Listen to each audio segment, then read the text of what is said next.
Hello student. तो BSc first year botany में हम पढ़ रहे हैं भाई सूक्ष्म जीव विज्ञान, और इसमें हम पढ़ रहे हैं यूनिट सेकंड। और यूनिट सेकंड में जो अपना टॉपिक चल रहा है कौन सा है, वायरस या विषाणु के बारे में हम अध्ययन कर रहे हैं। वायरस या विषाणु, ठीक है। तो इससे लास्ट क्लास में हमने पढ़ा है कि जो विषाणु होता है उसकी संरचनात्मक संगठन के बारे में अपने अध्ययन कर लिया कि भाई वो किससे, न्यूक्लिक अम्ल और प्रोटीन से मिलकर बने होते हैं। उसके बाद जो आज अपना टॉपिक है वो है कि भाई इसका जो संचरण होता है, ट्रांसमिशन होता है, वो किस प्रकार से होता है। कि मतलब भाई पढ़ा है कि जो बैक्टीरिया होते हैं सजीव निर्जीव के लक्षण पाए जाते हैं, लेकिन ये नॉन मोटाइल होते हैं, मतलब अगतिशील होते हैं, या हम कह सकते हैं अचल होते हैं, अचल होते हैं। तो फिर ये एक जीव से दूसरे जीव में संक्रमण किस प्रकार से करते हैं। तो आज का अपना टॉपिक है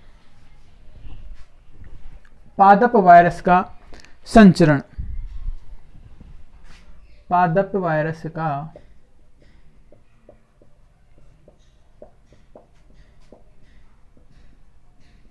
संचरण। तो हम बात करते हैं पादप वायरस के संचरण की। इसका जो ट्रांसमिशन होता है वो किस प्रकार से होता है, एक जीव से दूसरे जीव में, एक पौधे से या एक दूसरे पौधे में।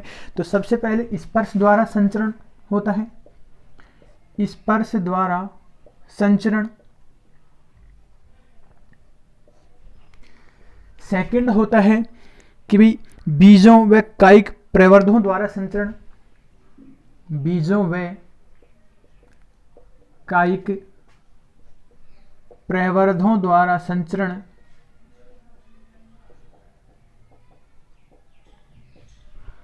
थर्ड जो विधि होती है वो होती है भूमि एवं कवक द्वारा संचरण, भूमि व कवक द्वारा संचरण।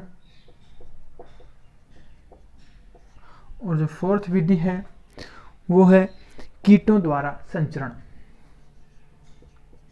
कीटों द्वारा संचरण। तो भाई चार विधियां हैं, कौन सी, स्पर्श द्वारा, बीजों व कायिक प्रवर्धों द्वारा, भूमि व कवक द्वारा संचरण और कीटों द्वारा संचरण। तो जिसमें हम सबसे पहले पढ़ेंगे भाई कि स्पर्श के द्वारा संचरण किस प्रकार से होता है। तो स्पर्श द्वारा संचरण किस प्रकार, तो ये होता है टीएमवी जैसे वायरस, टोबैको मोजेक वायरस, आपने नाम सुना है। तो इसमें क्या होता है भाई, जैसे कोई दो प्लांट है, एक प्लांट ये हो गया, अब सपोज करो कि ये प्लांट क्या है, संक्रमित है, ठीक है, मतलब इसमें वायरस का इन्फेक्शन है, दूसरा पादप इसके पास है। तो अब क्या होता है कि जैसे ही हवा चलती है, तो हवा चलती है तो पेड़ जो होते हैं आपस में एक दूसरे से टकराते हैं, एक दूसरे से टकराते हैं तो जो पादपों की जो पत्तियां होती हैं इन पर क्या हो जाते हैं, घाव आ जाते हैं। मतलब एक दूसरे से जब ऐसे रगड़ लगती है तेज, तो इसमें क्या लगते हैं कि घाव से बन जाते हैं, मतलब जो इनकी जो बाह्य जो त्वचा होती है वो हट जाती है, और संक्रमित पादप से स्वस्थ पादों में, जो स्वस्थ पादपों में क्या हो जाता है, संक्रमण हो जाता है। तो इसमें हम लिखेंगे कि भाई अनेक फसलों में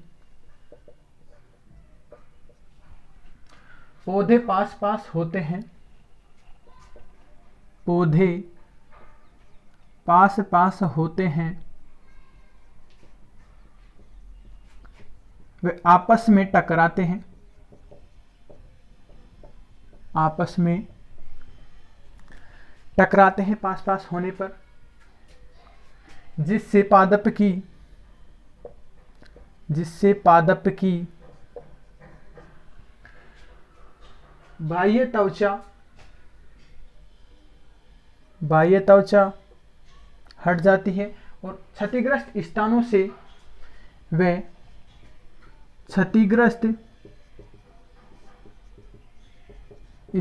से वायरस का स्थानांतरण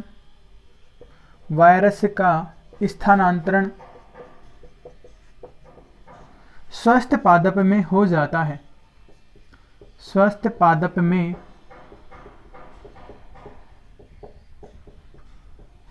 हो जाता है। ये हो गया किसके द्वारा, स्पर्श के अलावा। इसके अलावा कई बार जैसे जो कृषि यंत्र होते हैं, जैसे हल वगैरह होते हैं, उनके द्वारा भी क्या होता है, संचरण होता है कि उनमें जो वायरस होते हैं, जब हल जोता जाता है तो उनमें मिट्टी में दबे रह जाते हैं, ठीक है, जिसके कारण वो क्या होता है, सजीव कोशिका में आने पर दोबारा से क्या होते हैं, पादप को संक्रमित कर देते हैं। तो नेक्स्ट हम लिखेंगे कि कई बार कृषि यंत्रों द्वारा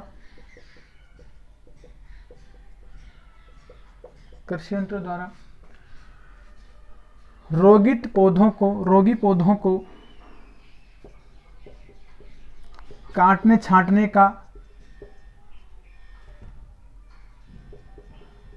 कार्य किया जाता है। इसी प्रकार बाग बगीचों में क्या किया जाता है कि जो कृषि यंत्र होते हैं उनके द्वारा जो रोगी पौधे होते हैं या अन्य जो टहनियाँ होती हैं उनको काटा छाटा जाता है, तो जो वायरस होते हैं उनसे चिपक जाते हैं। अन्य पौधों की जो कटाई छटाई की जाती है तो इनका जो संचरण होता है एक पादप से दूसरे पादप में हो जाता है।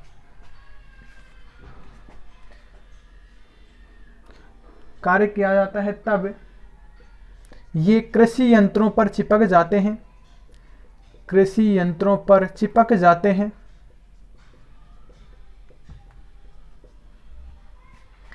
और जब ये स्वस्थ पौधे के संपर्क में आते हैं तो मतलब कृषि यंत्र जब ये स्वस्थ पौधे के संपर्क में आते हैं तो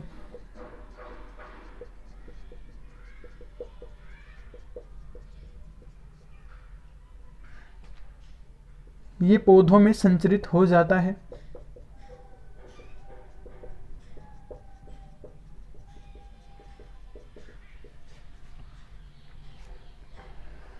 ठीक है, सेकंड जो संचरण होता है किसके द्वारा होता है, बीजों के द्वारा व कायिक प्रवर्धों के द्वारा। बीजों व कायिक प्रवर्धों द्वारा संचरण।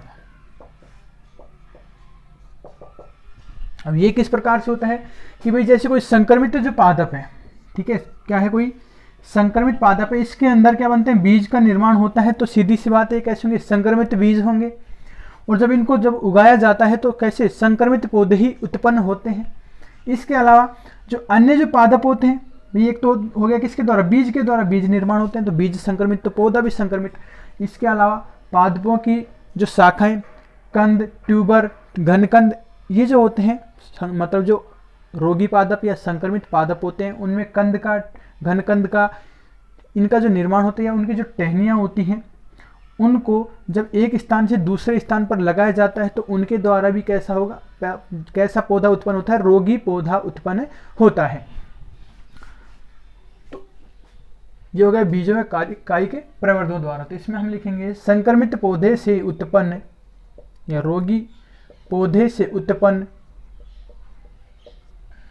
बीजों से उत्पन्न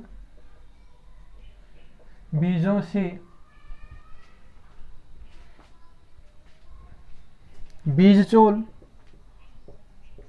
बीजचोल मतलब बीज आवरण, भ्रूणकोश व भ्रूण में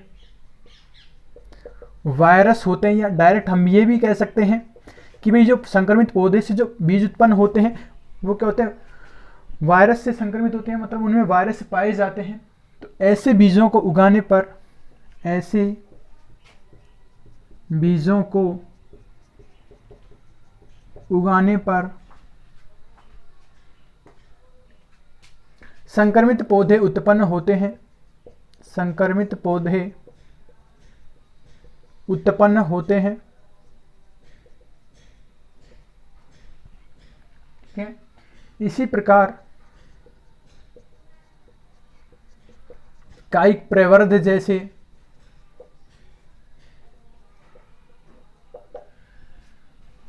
कंद, घनकंद, कंद, घनकंद, सलकंद आदि संक्रमित पौधे से प्राप्त की जाती है। तो इनको उगाने पर कैसे संक्रमित पौधे ही उत्पन्न होते हैं, संक्रमित पौधे ही उत्पन्न होते हैं। थर्ड है भाई कृमि एवं कवक द्वारा संचरण, कृमि एवं कवक द्वारा संचरण। इसमें क्या होता है कि मिट्टी में अनेक प्रकार के कृमि पाए जाते हैं, ठीक है, और कवक पाए जाते हैं। उनका क्या होता है, एक स्थान से दूसरे स्थान पर संचरण हो जाता है वायु के द्वारा या पानी के द्वारा, तो जिससे पादप क्या हो जाते हैं, संक्रमित हो जाते हैं। तो मिट्टी में मौजूद कृमि एवं कवक वायरस स्थानांतरण में महत्वपूर्ण कारक होते हैं। कवक वायरस स्थानांतरण में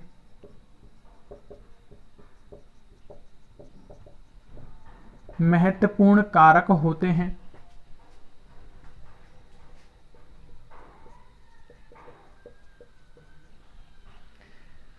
सिंचाई के पानी द्वारा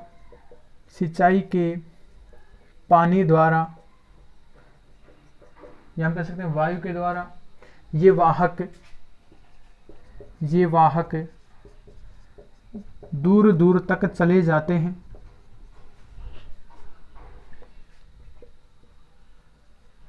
ठीक है, इनके साथ वायरस का संचरण भी होता है, वायरस का संचरण भी हो जाता है। ठीक है, नेक्स्ट भी किसके द्वारा, कीटों के द्वारा संचरण, कीटों के द्वारा संचरण। कीटों के द्वारा संचरण किस प्रकार से होता है कि भाई रोगी पादप है, इस पर पुष्प होते हैं, इनकी तरफ क्या होते हैं, कीट आकर्षित होते हैं, इनके ऊपर आकर बैठते हैं और इससे मकरंद का सेक्रेशन श्रावण करते हैं, रस पीते हैं कीट। उसके बाद इनके साथ साथ वायरस भी इन पर चिपक जाते हैं। इस प्रकार जैसे ये कीट दूसरे पादप पर जाकर बैठते हैं तो जो वायरस का जो संचरण होता है एक पादप से दूसरे पादप पर हो जाता है और दूसरा पादप भी कैसा होता है, संक्रमित हो जाता है। इसमें लिखेंगे कि भाई विभिन्न कीट पौधे के सीधे संपर्क में होते हैं, पौधे के संपर्क में होते हैं।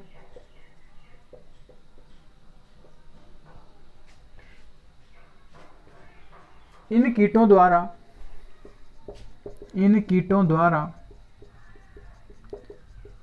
संक्रमित पादप से मकरंद ग्रहण किया जाता है।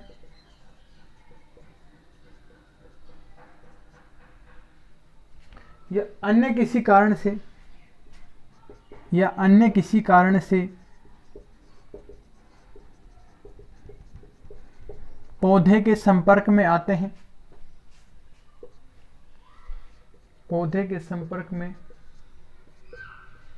आते हैं तो वायरस इनके शरीर से चिपक जाते हैं, इनके शरीर से चिपक जाते हैं।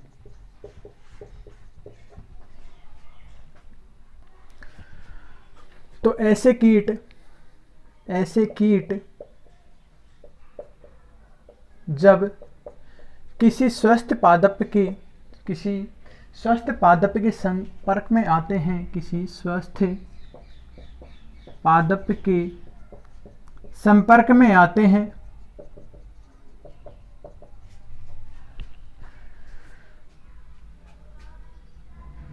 तो वायरस संक्रमित पादप से स्वस्थ पादप में पहुंच जाते हैं।